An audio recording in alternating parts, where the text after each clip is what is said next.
Kita masuk itu yang pertama. Bersingit di Batam, Kepulauan Riau, pelaku perampokan rumah mewah di Kertapati diaman ke anggota Jatras Polda Sumsel. Anggota juga ngaman ke barang bukti duit ratusan juta sama perhiasan milik korban.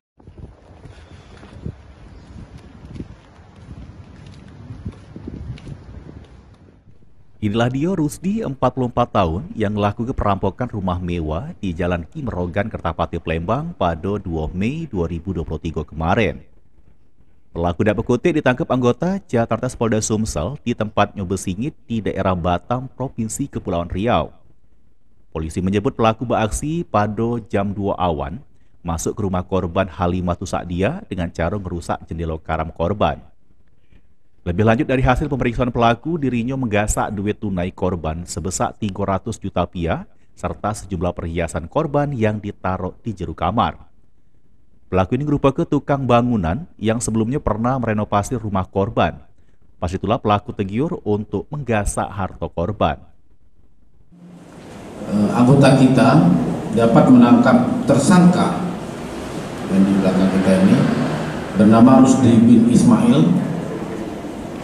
Pekerjaannya buruh harian lepas di wilayah daerah Batam. Di Batam, di tempat pelarian yang biasa kita tangkap di sana.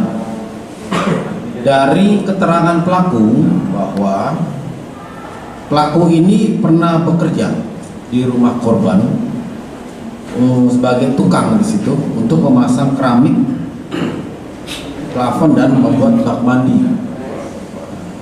Satu hari sebelum hari raya, pelaku membersihkan bekas-bekas pekerjaannya di rumah korban. Di situ pelaku melihat bahwa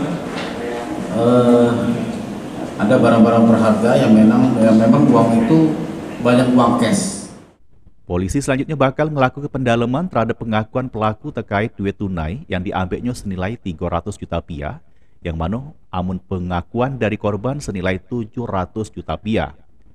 Untuk tanggung jawab perbuatannya, pelaku dikenakan pasal 363 ayat 1 ke 5 KUHP dengan ancaman hukuman 7 tahun penjara.